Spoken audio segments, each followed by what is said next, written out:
दोस्तों आज के इस वीडियोज में आप यूडाइस प्लस पोर्टल में सत्र 2025-26 के लिए स्कूल का प्रोफाइल और फैसिलिटीज़ का जो मॉड्यूल दिया हुआ है उसको भरना सीखने वाले हैं। तो अगर आपको भी यूडाइस प्लस पोर्टल में अपने विद्यालय का प्रोफाइल और फैसिलिटीज़ का डेटा को भरना नहीं आ रहा है तो इस वीडियोज में एकदम आसान तरीक़ा से यूडाइस प्लस पोर्टल में इन सभी डेटा को भरना सीखने वाले हैं।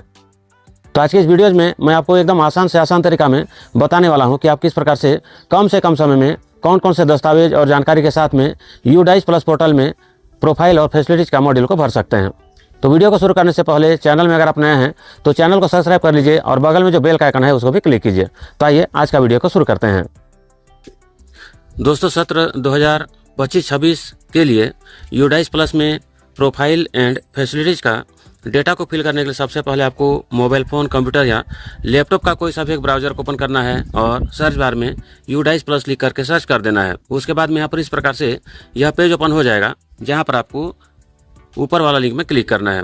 उसके बाद यहाँ पर इस प्रकार से यह पेज ओपन हो जाएगा। यहाँ पर आपको लॉगिन फॉर ऑल मॉड्यूल्स का ऑप्शन दिख रहा है, इसी पर क्लिक करना है। उसके बाद अगले ऑप्शन में आपको यहाँ पर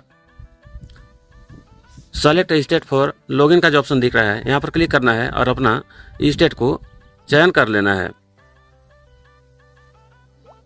उसके बाद यहाँ पर गो पर जैसे ही क्लिक करेंगे उसके बाद में यूडाइस प्लस का सभी मॉड्यूल ओपन हो जाएगा।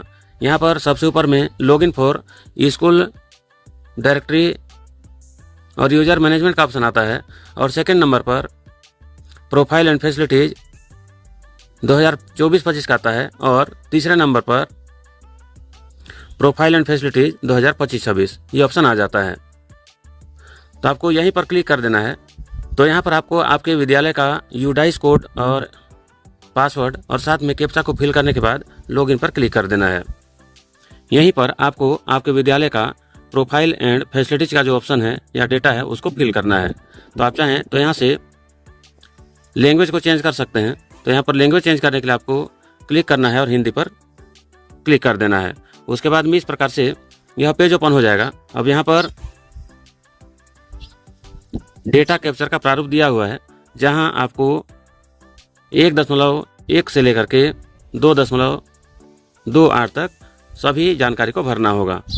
तो यहाँ पर सबसे पहला ऑप्शन में बेसिक स्कूल प्रोफाइल भरना है जहाँ पर स्थान प्रबंधन, शिक्षा का माध्यम आदि को शैक्षणिक वर्ष 2025-26 के लिए भरना है। यहाँ पर विद्यालय का नाम, जिला का नाम, यूडाइस ब्लॉक का नाम, ग्राम का नाम, ग्राम पंचायत का नाम, स्कूल का पता, संकुल, विधानसभा, भौगोलिक स्थिति। उसके बाद में यहाँ पर अध्ययन अध्यापन का जो माध्यम है उसको दिया हुआ है। उसके बाद आपको सबको एक बार अच्छे से मिलान करना है और अगला का जो ऑप्शन दिख रहा है पर क्लिक कर देना है। यहाँ पर क्लिक करने के बाद में इस प्रकार से यह ऑप्शन फिर से इनेबल हो जाएगा और अभी आपने यहाँ पर पहला स्टेप को पूरा कर लिया है। अब अगला स्टेप यहाँ पर आ गया है। तो यहाँ पर स्कूल उच्च प्राथमिक स्तर पर कोई पूर्व व्यावसायिक पाठ्यक्रम प्रदान करता है, इसका जानकारी देना है। इसी प्रकार से क्या स्कूल समय के बाद कोई कौशल प्रशिक्षण केंद्र चलाता है, ये सभी ऑप्शन दिया गया है।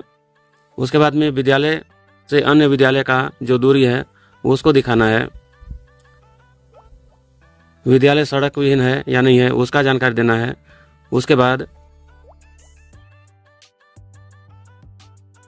विद्यार्थी का रिकॉर्ड माता पिता के साथ साझा किया जाता है कि नहीं किया जाता है, सबका जानकारी देना है और आपको यहाँ पर।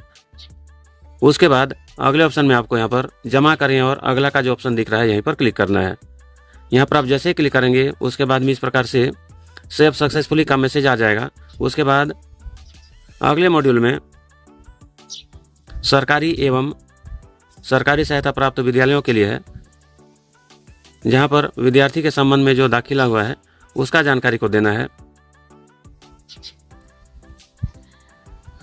इस प्रकार से यहाँ पर जितना भी जानकारी दिया हुआ है उसको आपको आपके विद्यालय में जो एप्लीकेबल है उसके अनुसार आप इसको फिल कर लेंगे और उसके बाद में अगले ऑप्शन में जमा करें और अगला पर क्लिक कर देंगे। यहाँ पर जैसे क्लिक करेंगे उसके बाद फिर से इस प्रकार से सेव सक्सेसफुली का मैसेज आ जाएगा। उसके बाद में अगले स्टेप में निःशुल्क पाठ्य पुस्तकों, उसके बाद शिक्षण अधिगम सामग्री, खेल सामग्री और ग्रेडेड पूरक सामग्री का यहाँ पर जानकारी भरना है और अगले स्टेप में जमा करें और अगला का जो ऑप्शन है यहाँ पर क्लिक करना है। उसके बाद फिर से सेव सक्सेसफुली का मैसेज आ जाएगा। अगले मॉड्यूल में आपको शिक्षण अधिगम गत शैक्षणिक वर्ष में सामग्री आदि पर प्रमुख प्रदर्शन संकेतक का ऑप्शन दिया हुआ है जिसको भरना है। तो यहाँ पर जो जानकारी भरना है आपको पिछले शैक्षणिक वर्ष के अनुसार भरना होगा।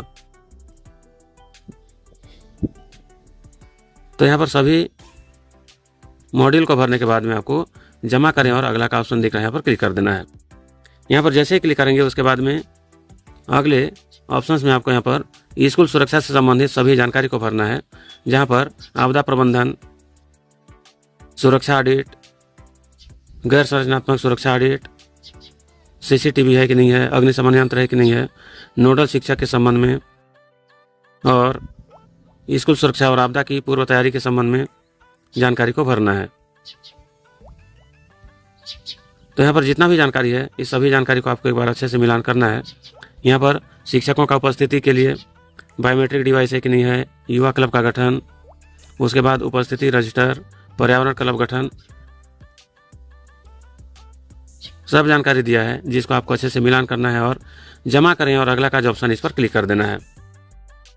यहाँ पर क्लिक करने के बाद अगले ऑप्शन में यहाँ पर पिछले वित्तीय वर्ष के दौरान स्कूल द्वारा प्राप्त अनुदान एवं किया गया व्यय केवल सरकारी एवं सरकारी सहायता प्राप्त स्कूलों के लिए जानकारी को भरना है, जहाँ पर पिछले सत्र जितना जितना अनुदान राशि प्राप्त हुआ है और कितना कितना खर्च हुआ है उसका जानकारी को यहाँ पर देना है।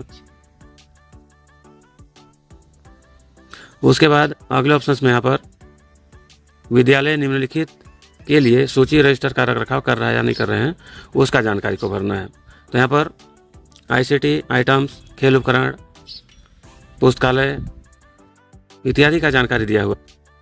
उसके बाद इसके संबंध में जो भी राशि प्राप्त हुआ है या जो उसका जानकारी को भर।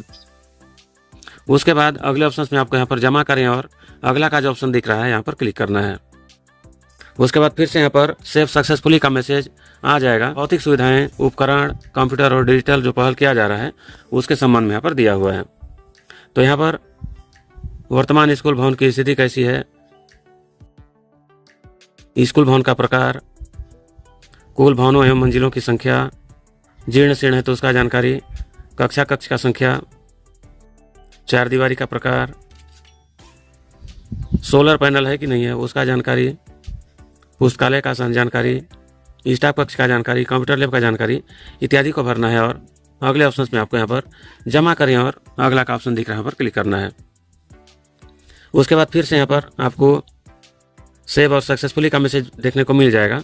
उसके बाद अगले ऑप्शंस में यहाँ पर शौचालय की सुविधा का स्थिति है उसको 2025-26 के अनुसार भरना है, जहाँ पर विद्यालय में शौचालय का स्थिति और उपयोगिता का जानकारी यहाँ पर संख्यात्मक जानकारी दिया हुआ है, इसको आपको भर लेना है। उसके बाद पेयजल से संबंधित जानकारी है। उसके बाद पुस्तकालय का उपलब्धता और उपयोग। उसके बाद विद्यालय का अनुमानित भूमि क्षेत्रफल को दर्शाना है। उसके बाद पिछले शैक्षणिक सत्र में कितना स्वास्थ्य जांच हुआ है, कितना निरीक्षण हुआ है इत्यादि का जानकारी को दिया हुआ है। तो यहाँ पर सभी जानकारी को आपको एक बार अच्छे से मिलान करना है और उसके बाद अगले ऑप्शन में जमा करें और अगला का ऑप्शन दिख रहा है यहाँ पर क्लिक करना है। यहाँ पर क्लिक करते ही फिर से कन्फर्मेशन मैसेज आ जाएगा।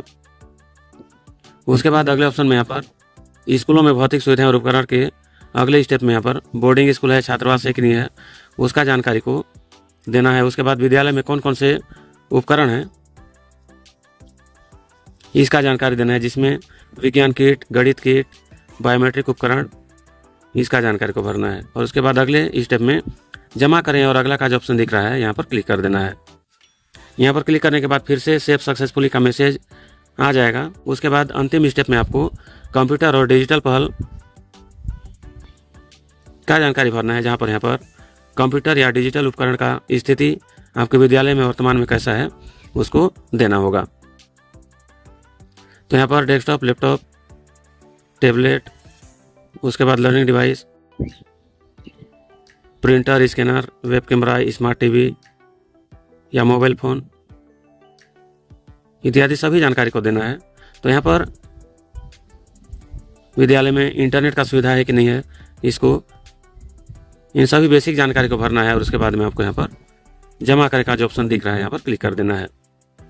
यहाँ पर जैसे ही क्लिक करेंगे उसके बाद में आपका जितना भी मॉड्यूल है ये सभी मॉड्यूल अभी सक्सेसफुली सबमिट हो गया है। अब इस जानकारी को फाइनल सबमिट करने का ऑप्शन को इनेबल नहीं किया गया है। जैसे ही फाइनल सबमिट करने का ऑप्शन को इनेबल किया जाएगा उसके बाद में आप वहाँ पर जैसे ही फाइनल सबमिट करेंगे उसके बाद आपके विद्यालय का जो सर्टिफिकेट है वो बड़ी आसानी से डाउनलोड हो जाएगा। तो साथियों, इस प्रकार से आप भी अपने विद्यालय का प्रोफाइल और फैसिलिटीज़ का जो मॉड्यूल है उसको बताया गया स्टेप को फॉलो करके बड़ी आसानी से भर सकते हैं। तो जैसे ही इस मॉड्यूल में फाइनल सबमिट का या जमा करें का ऑप्शन आ जाता है उसके बाद में इसको आप फाइनल सबमिट करेंगे उसके बाद में आपके विद्यालय का पूरा सर्टिफिकेट को आप डाउनलोड कर सकते हैं और साथ में जो सर्टिफिकेट है उसको भी बड़ी आसानी से सर्टिफाइड कर सकते हैं। तो अगर आपको स्टूडेंट मॉड्यूल को भरना नहीं आ रहा है, अगर आपको टीचर मॉड्यूल को अपडेट करना नहीं आ रहा है, नए शिक्षक को जोड़ना और जिन शिक्षकों का ट्रांसफ़र हो गया है ऐसे शिक्षकों को रिमूव करना नहीं जान रहे हैं, तो इस पर भी हमने डेडिकेटेड वीडियो बनाया हुआ है, उसको आप देख सकते हैं और संबंधित मॉड्यूल को कंप्लीट कर सकते हैं। तो आज का यह जानकारी अगर आपको बढ़िया लगा तो वीडियो को आप लाइक कीजिए, शेयर कीजिए और इसी प्रकार का वीडियोज़ को देखते रहने के लिए चैनल को सब्सक्राइब कीजिए।